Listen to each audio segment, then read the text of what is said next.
There is Yeah. no defense. The loud entity is a small dog, and the evil entity is a cat. Evil. The drum hit is Buddy Rich because she's Buddy got haunted Rich Buddy Rich plays. drums. Oh, cool. I do. Haunted I do. drums. You have me at haunted drums. That's cool. Yes, we have hundreds, I'd say you can't beat that, but you but you could. can. Ah. Listen for it. Yeah, Okay. I know. I need to carry around one of my many Yeah. snares. All right. Have a Um, great show. Thank you. Cheers. Hey, everybody, welcome to the witching hour. Yes, the hour of the day when the veil is thin and magic happens. I have some very special magic for you today. I love this man dearly. He's a paranormal investigator. I'm going to start over because I can't talk.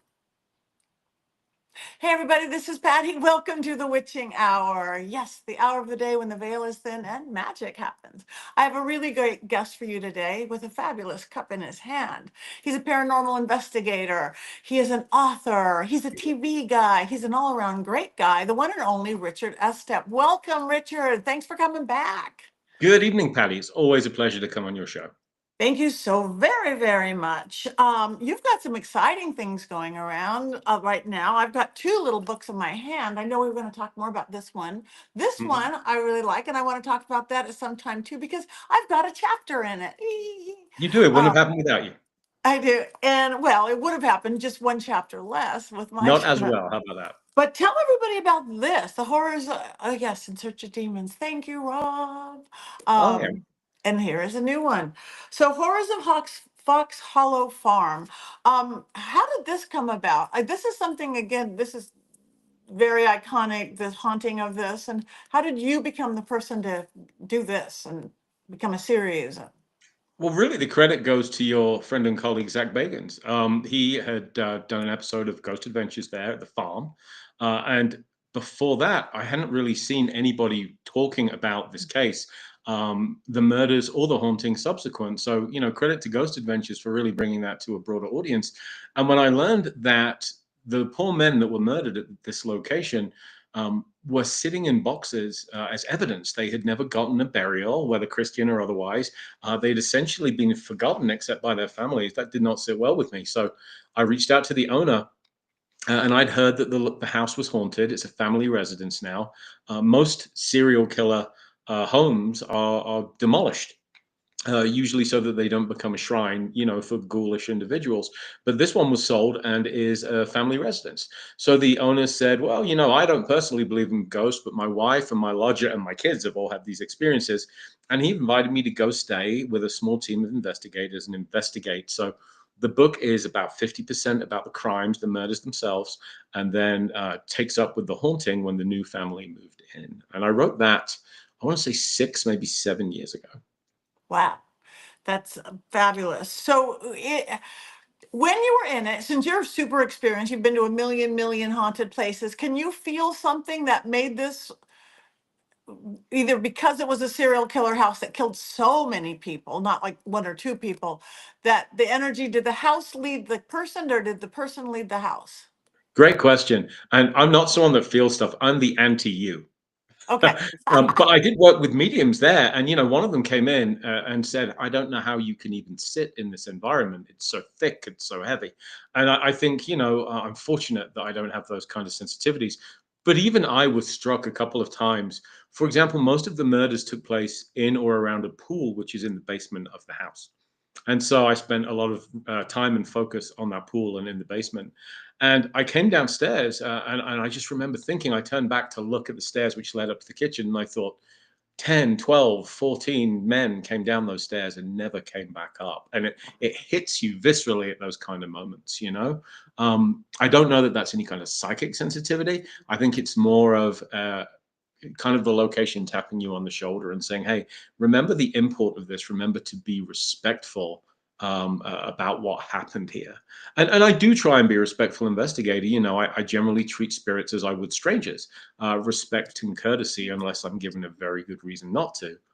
But there was that extra level in this particular case, because you were dealing with such tragedy. And other members of my team kind of, I think, felt the same way. The mediums that we worked with definitely did. Yeah. Definitely. Interesting. Yeah, it's when you get to places that are really, really dark like that, I'm sure, yes, you were feeling sense of place when you knew what had happened there, but you're intuitive. I know I could look at you and can tell that you are intuitive. I think you just throw everything over to that logical left brain and then look at it. Oh, this is why I'm sensing that or feeling that. I get that you're very sensitive, how you're affected by senses around you, smell and taste and color and all that. I knew that you were going to say that. No, I'm I kidding.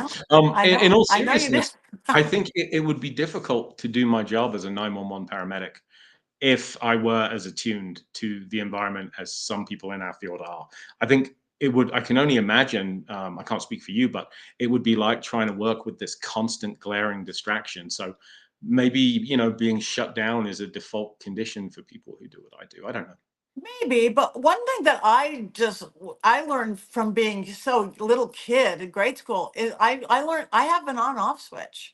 Hmm. I picture an old fashioned on and off. When it's on, that makes it that much stronger. And when it's off, I don't want to go to the grocery store and see somebody's dead mother in the produce department. I just want to go to the grocery store. I don't even think it's right to talk to that person. So I used to stick my fingers in my thumbs and hold it down like this. Actually, these gloves are part of that kind of weird protection thing. Oh, So you probably just have your off switch on. Uh-huh. yeah. I never considered it in those terms. That's really interesting if Yeah. you think about And that. again, which it makes it because in my witchcraft world, the more you separate the different worlds, this world, that world, the mundane world, the magical world, the bigger delineation you have, the stronger both are. So that's when I teach mediumship in my school, that's the first thing I teach people, how to turn it off and how to turn Oh, it on. When you get fancy, you can get a little bit of a dimmer switch. Yeah. hmm. So what was some of the best, again, since this of all the haunted places we know, this is one of the few that actually became a whole series on Hulu and that, what was some of the best evidence that you got? Anything stand out that was like, oh my God, this is different?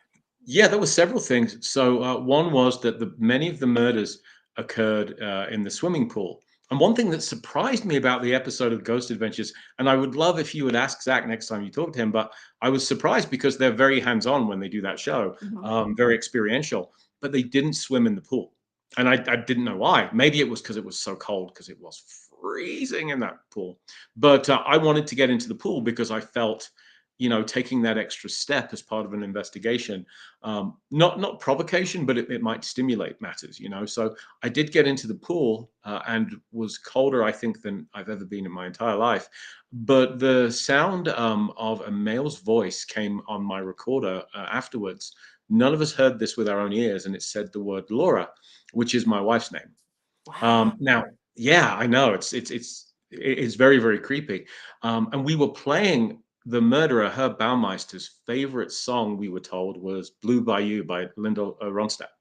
So, you picture this atmospheric scene. There's a swimming pool. It's dark. We put out the lights. We have the place ringed with recorders and cameras. Blue Bayou is playing, and it's a very evocative song. And at the end of it, that's when we got that word.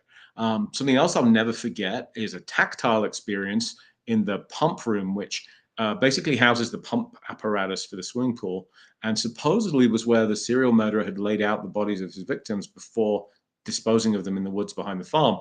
And I can feel it as I tell you now. I'm reliving it, but I felt fingers caress my tricep just like that in a very, I hate to say the word like sensuous way, but it was one of the creepiest things I've ever experienced in my entire life. Wow. So those were two of the things that really stood out. The third being that we were in the woods at one of the locations in which the bodies had been unfortunately chopped up, burned, and otherwise mangled. And we got the EVP. It sounded like a strangulated, almost male voice, and it said, "Get away from there." Which, Wow. somebody clearly did not want us interfering in that spot.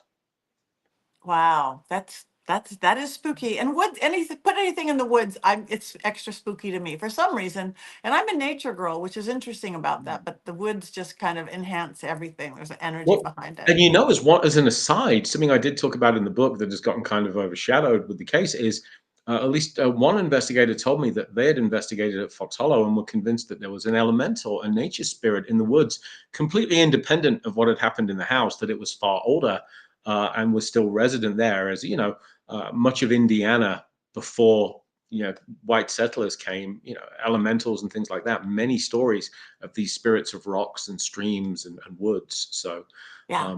didn't want to neglect the woods either. Yeah, no, and those elementals, because they are everywhere, and they're making a bigger comeback now because we've got to pay attention to our little planet. So people are Mm-hmm. seeing gnomes who've never seen gnomes before, and the Fey Mm-hmm. realm and all that. I just saw a spirit of a bear for my first time last week, going, "This is odd. It was in a tree, that's odd." But I A think ghost that bear, you say? a ghost bear, I've heard of one, and it is at the Tower of London, really? which seems very odd. But the Duke of Wellington was actually the keeper of the tower, and under his watch in the 19th century, they had a menagerie of exotic animals there, one of which was a bear, and its ghost has been reported at the Tower of London. So, until your experience, it's the only phantom bear I've ever heard of. Yeah, I had never heard of it at all. I've been to the old LA Zoo, which had some scary things, and I've heard lots of different kind of animals and stuff, but never a bear in a tree just hanging and doing its thing. But that's interesting about the Tower of London. I didn't know that. But ghosts are people too. I mean, bears are people too. Ah. Yeah, Um, in your book, I want to go back. In your book, you do have to talk a little bit about the guy who survived the murderer. not good yet. What is some of your insights on that? Did he have like survivor's guilt kind of a thing? Did that? So, if in my book he goes by a pseudonym actually, because that was the one condition that for him to cooperate and tell his story with the book, he did not want his name released. Now he's had a change of heart since, because he appears in the Hulu documentary, which partly based on the book, The Fox Hollow Murders, and he goes now by his real name, Mark Goodyear. He's open about his experiences.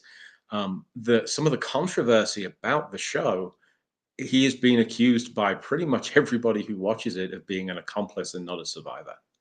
Because people have, he's been caught telling untruths. He lied to the police on at least one occasion. And people are quite rightly asking, what is it about you that was so special that you survived when all of these other men died? And it's become the biggest controversy, I think, associated with the case, which is now reopened, by the way, because nobody was ever convicted of those murders. But he was willing to come back to Fox Hollow Farm for a day when I was researching my book, and I spent a day getting his experiences.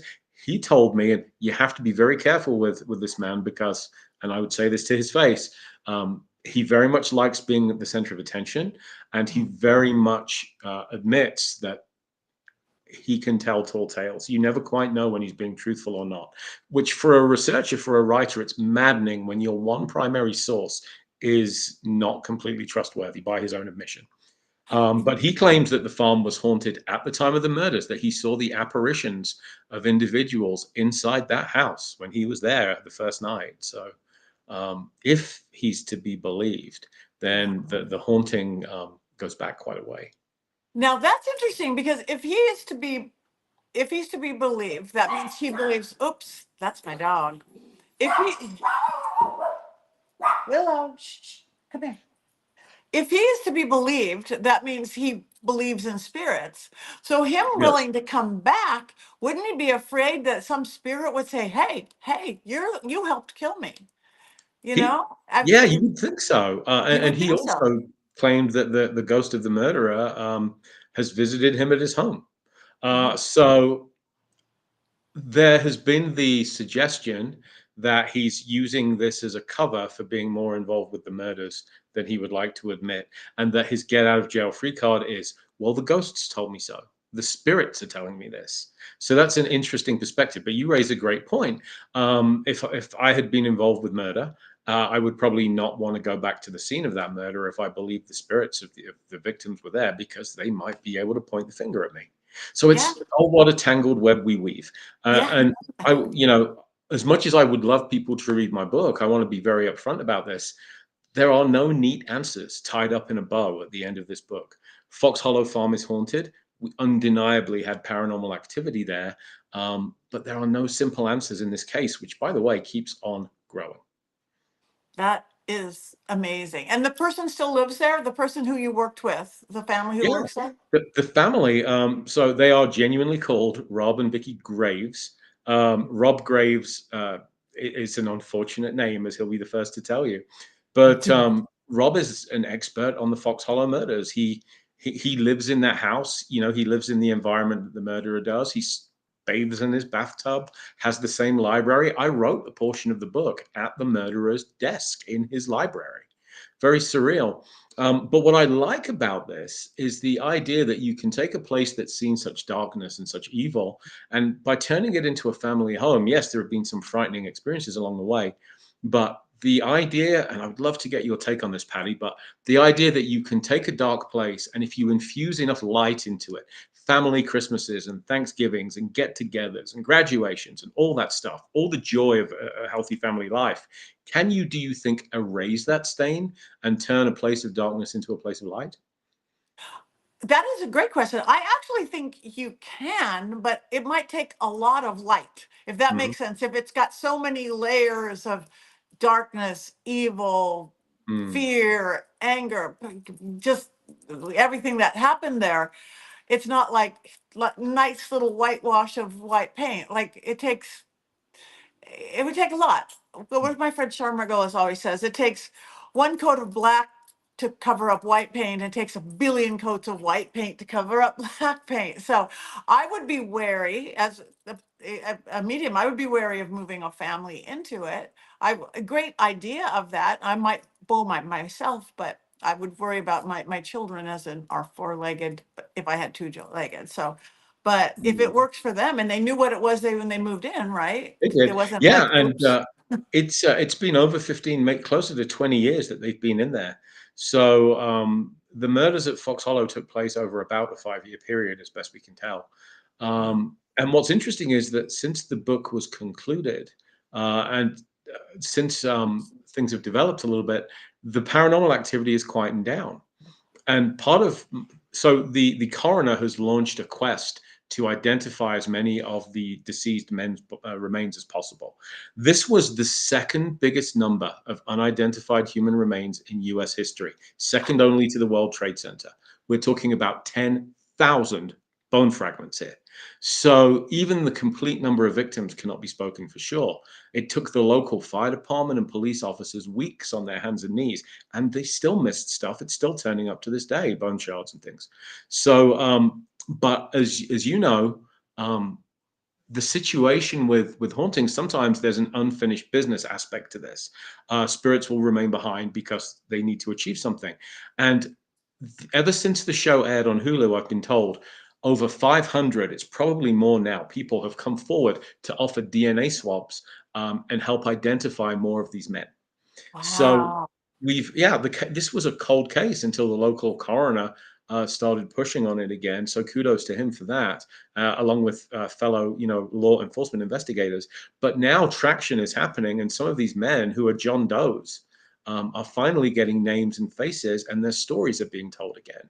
And I suspect that contributes to this haunting quieting down a little bit. What do you Yeah. think? Yeah, 100%. Having a voice there, being recognized, that would put them at peace immediately. So that is good. Plus, again, positive attention, just like, family Christmas, one thing, getting to the case of, getting identified is another. I think that's pretty awesome.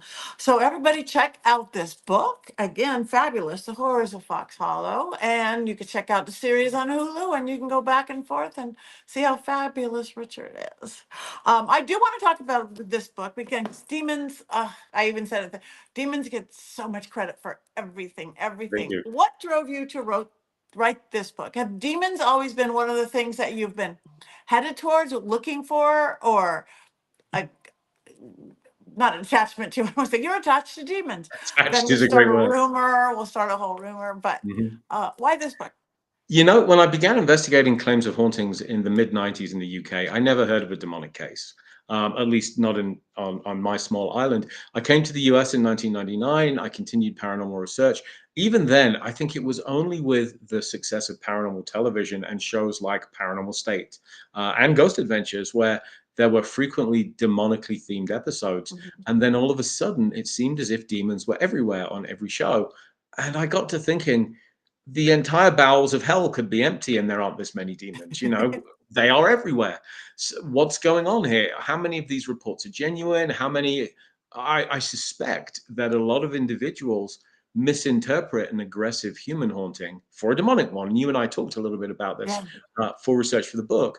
And so I wanted to take a more objective look at the phenomena of demons, a kind of cold, sober look, and say, how much evidence is there for this? So I talk to people like your good self, mediums, witches. I talk to neurologists, psychiatrists. I talk to bishops and exorcists, even an illusionist to talk about how you might fake a possession convincingly. I wanted to do this 360 look at the phenomenon of demons and went on a road trip across the US, visiting sites like Erling, Iowa, the infamous exorcism in Erling from the 1920s, which is now a big movie is coming out about that in a couple of months, starring Al Pacino, Wow. called The Ritual. So that's an exorcism that's not well known, that's about to really be well known when that movie drops. We, Wow. yeah, we are fascinated as a people with demons. Uh, and I found generally there were two types of books out there. There were the uber skeptical ones, which were kind of insulting. They just said demons don't exist, and if anyone that believes in them is an idiot. And then they're the ones that didn't question the belief in demons, that were demons are real and you should be scared of them because they're out to get you. And I thought there has to be a middle path. There has to be a more, middle of the road line I can walk and assess these claims. So that's why I called you and people I respect in the field to be my experts on this. So did people kind of agree or disagree? Did you come up with a what you think your opinion of things? How much is really demons? How much it isn't? How much? I think that we misinterpret many cases of alleged possession or demonic activity for a frustrated, angry human spirit that is trying to communicate or behave in a way that was consistent with its behavior in a lifetime. If you are someone that throws their weight around, that is belligerent, that is mean spirited in life, you're probably going to stay that way as soon as you cross the veil, right? You're not instantly getting angel wings and a heart and a halo. So I think many of the cases people jump to, I was scratched and therefore it's demonic. Yeah. Well, you just talked about seeing a phantom bear, which means there are phantom cats, right? Right. Anyone Oh like yeah. you and I that own cats will tell you we get scratched all the time. All the time. Who's to say you're not dealing with a ghostly feline? You Yeah. know, I didn't come down on the side of demons are or are not real. I did not find evidence that compelled me to believe that they were. I've never seen a demon, and boy, did I look. I've never encountered one in person. But then, I've never encountered a tornado either. And I'm not going to tell you they're not real. I'm just Right. going to tell you that I haven't found one yet. Right. Interesting. So what were some of in researching again, because you research everywhere, did you do any standout cases of, oh my gosh, this is a really big or a really scary one stand out for you of historical cases, modern Yeah, or I mean, old? to me, the great case is the Exorcist case, and I was fortunate enough to consult with Troy Taylor, who wrote about that case extensively in his book, "The Devil Came to St. Louis." We all know that the Exorcist movie and novel were based on a real case. What fascinated me about that was that the child Ronald Hunkeler that was possessed or allegedly possessed was successfully exorcised over a period of quite a few weeks and went on to if you were the exorcist boy today, you could make a fortune in paranormal television and book deals and things like that. You would never have to work again a day in your life again. Ronnie Hunkeler, once he was exorcised, the demonic possession apparently never came back, and he spent his whole life keeping it quiet. And he went on to become a rocket scientist and engineer with NASA. He was Wow. responsible, partly anyway, for the tiles that protect the space shuttle when it re-enters the Earth's atmosphere. He was, this guy became a natural rocket scientist, and the only thing he was afraid of was not that he would be possessed again, but that his fellow scientists would find out the Exorcist was based on him. And to me, that's not the behavior of a fraud or a charlatan. Mm-mm. That's someone who underwent a genuine experience and does not want word of it getting out there, And the church actively helped him keep quiet. His name was kept covered up. It took diligent research by several different researchers to finally uncover his name. He never traded on this. He never cashed in on it or anything. He did not like it being publicly acknowledged. So today, still, debate rages. Was this a case of genuine demonic possession, or was this a case of temporary mental illness? All I can say is something very, very strange happened to that young man, and I wouldn't bet either way. Wow, now that's been a while back. Has you know how technology is advancing and advancing and Mhm. advancing in the paranormal field? Do you think that could lead towards or against to what it is now that everybody's got these talking gadgets and stuff? Or What it I is don't what it is. understand, Patty, is, when it comes to most paranormal phenomena, and right now I'm immersed in a book. I'm writing about the Loch Ness Monster this week. But I don't understand where the truly impressive video evidence is of these kind of things. We hear stories of possessed people breaking the laws of physics, of levitation, and things like that. But there is not one iota of truly compelling visual evidence to take us along with this. And so I kind of wonder, with all of the technology, are the demons getting more shy, or are they not there in the first place? I will say this also, though. One of the aspects that it's impossible to not talk about is mental health, which is probably Yeah. the most important issue facing us as a people, as a species right now. And I think that some people are labeled possessed when they should be receiving mental health care. But by Yes. the same token, how many people really are just dismissed as having mental health issues when maybe there is the possibility of possession? That door should swing both ways, right? If you do believe in demons, and you're going to write some of those cases off as being mental health related, well, how many mental health cases are in fact the opposite? Yeah, I agree 100%. I mean, I see people on the street. There's a lot of homeless around here, and you're going, Yeah. yes, I understand there are schizophrenic, this and that, but there's something more there. Mm. Yeah. So I think one can cause the other, and the other can cause one. The demonic can cause mental illness, and mental illness can open you up to demons. Because to me, that's when the darkness comes in. It's when there is severe addiction or when there is severe mental imbalance is when you Mhm. could really not be able to control something dark or demonic that's really coming in. That it Other renders than, you more vulnerable. yeah, definitely more vulnerable on it. So, it's it's just amazing to me that the whole what is it, what isn't it. But now I think if you're, and I'm going to talk about the Loch Ness monster, but they're not seeing people breaking the laws of physics, walking upside down on a thing. But I have haunted dolls. People see my haunted doll face move. I mean, it isn't really moving because it's porcelain. It's 100-year-old porcelain. But three people in a row will say she's angry, angry, angry. The next day she's happy, Mhm. happy, happy.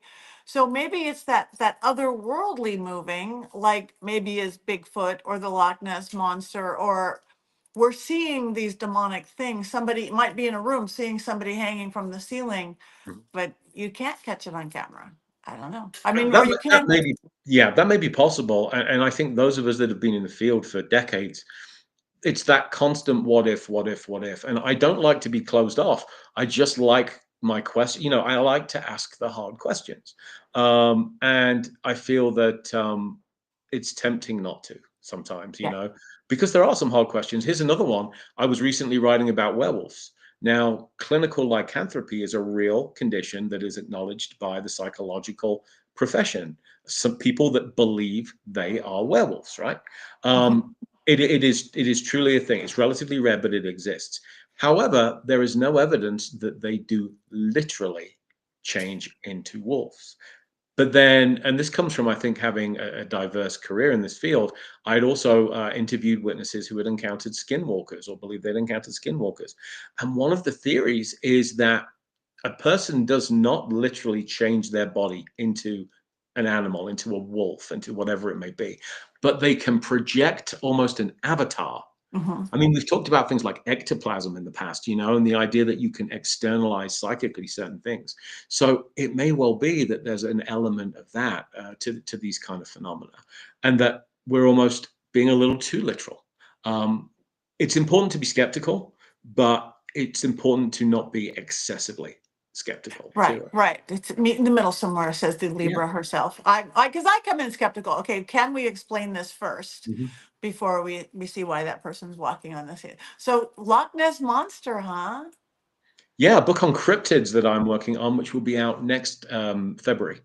Wow, that is good. So are you interviewing experts in this too, or you just I don't So, know. so I am. I'm looking forward to. And next month, I get my first experience, surprisingly, because I live in Colorado, of going out into the woods and squatching on the Bigfoot Trail. Was something that I've never done. So I do love that. And just last year, I was in Point Pleasant researching my book about Mothman. And Van Meter, Iowa, on the trail of the Van Meter visitor, this pterodactyl-like creature. So our history and our folklore is full of these extraordinary stories. And I just would love to know what is behind some of them. And I really enjoy putting boots on the ground. Reading is wonderful. You know, I love reading. It is my life. It's my comfort in life. And that's probably why I write. But nothing can make you appreciate those cases as much as standing in the places where they happened. 100%. Hey, if you need some help squatching, I know this guy. He speaks the language. I've been planning to go on a camping thing. It's somewhere like in Washington State, Mhm, where I guess many of them are.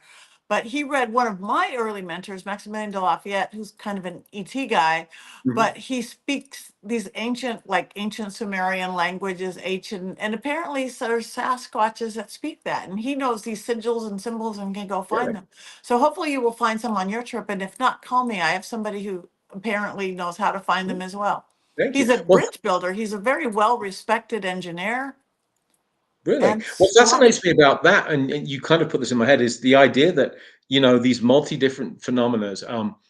Back when I first began in this field, and thank goodness things have changed, but you had what was called the ghost people, Uh-huh. and then you had the UFO people, and then Yeah. you had the Bigfoot or monster people, and we were siloed, and we kind of didn't talk to each other. You know, I'll keep my ghosts, and you keep your Bigfoot.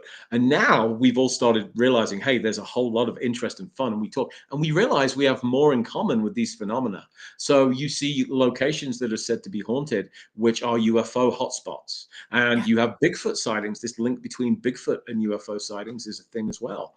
So I'd love to get your thoughts on that, because is this really one big mystery that, you know, it's an umbrella term, and you have ghosts here and hauntings, you know, poltergeists, but then you have gnomes and you have Sasquatch and stuff. Are we looking at spokes that all come from a common hub? I think what it is, I think, yes, I don't know they're all 100% real, but I think there's our little world, our three-dimensional, gravity-ridden, nothing solid, seventh grade science, our Hmm. world of three-dimensional life. And then there's the veil, what I call the veil, and mediums, whatever names you want. And on the other side is the everything else. And that Mm, can be that's where the aliens are, and the ghosts are, and the angels are, and the demons are, and the fairies are. And there's certain places that veil is extra, extra thin. So whether we use the word portals or all these areas of things, or places that are very much generators as well, that generators that make doorways for things. So I think that we should be more aligned, even if some's gonna, I like the ghosts better than the aliens, better than the whatever. I mm, think that there's and I think science is gonna get there with quantum sciences and quantum mm. physics and figure out what that little divide thing is. And then who knows, all hell may break loose, or heaven may break loose, or all of the above. I think it's all kind of coming together. And I think it's just they're on the other side of the curtain. It's these kind of mysteries that keep us fascinated and keep us in this field, isn't it? Yeah. And wouldn't you hate to know everything? I would. You know, the Scottish comedian Billy Connolly was asked, is there a Loch Ness monster? And he said, of course there is. And if there isn't, I don't want to know, because the world would be just that little bit less magical if you knew for sure that there wasn't. Yeah. Just the number of people that go to a place like Loch Ness and they'll stand on the shore and they will watch. And there's just this sense of the otherworldly, that there might be, not necessarily is, but might be something lurking underneath those waters. Um, and I think the more magic we have in the world, the more colorful it is in that way, the healthier it is for all of us. The world will be a 100. little bit more bland and more drab if we were able to rule all of this stuff out. I agree 100%. We need magic in this world. I wouldn't want to live in a world without magic and the No. mystery and the unknown, and how boring would it be if this Yes. is it? If this is it. And I think more and more people are, again, whatever TV comes and goes and all that, but people are more and more interested, because I do believe that veil is thinning as we enter that age of Aquarius. More and more unexplainable, that used to be unexplainable stuff, is happening.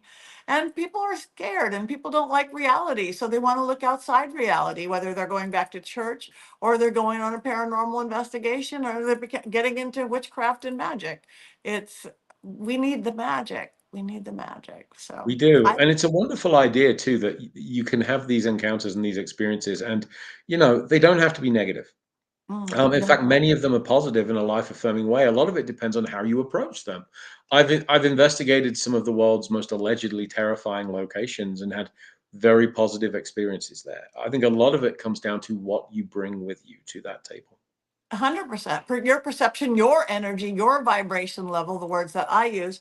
But of course, we did that. TV did that too. Nobody wants to go to the happy location where they're swinging from the chandeliers because they got married there and best day of their life. We go to the insane asylum. We go to the serial You killer's know, house.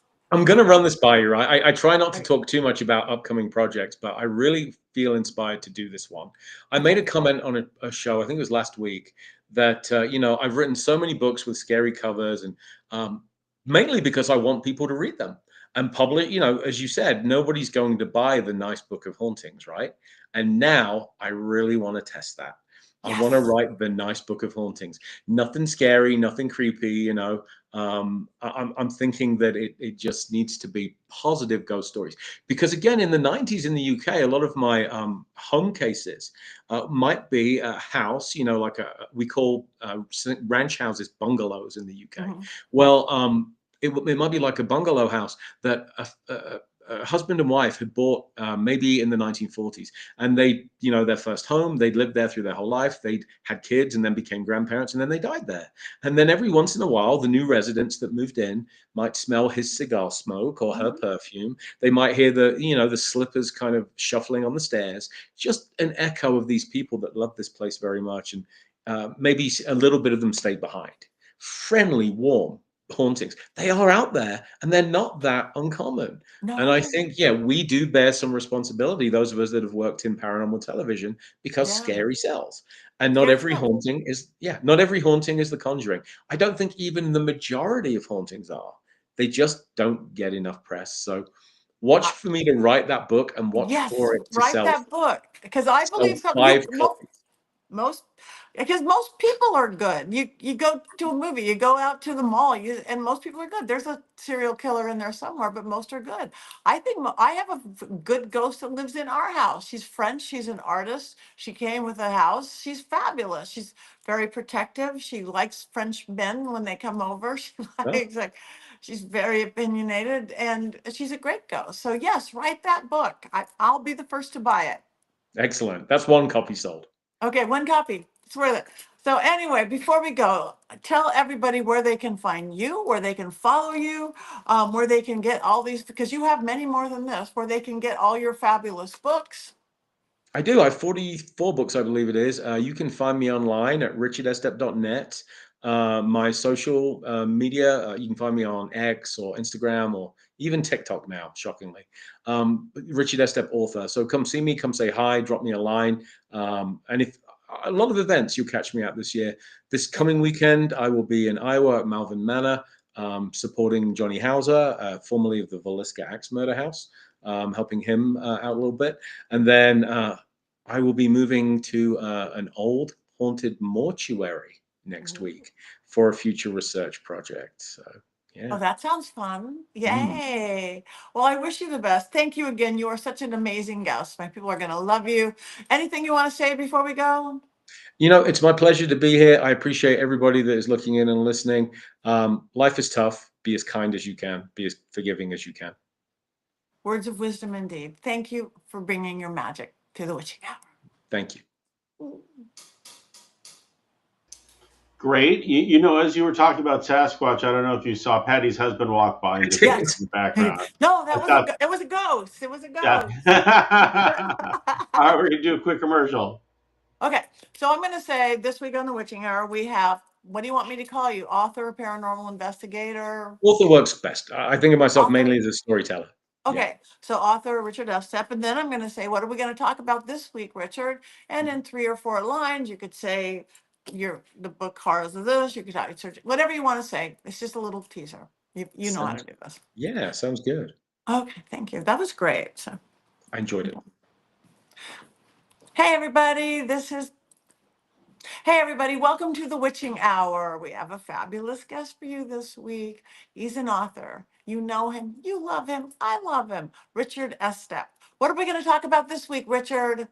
Well, Patty, we are going to talk about my 2 books, The Horrors of Fox Hollow Farm and the Hulu miniseries associated with it, and In Search of Demons. You don't want to miss it. See you on the Witching Hour.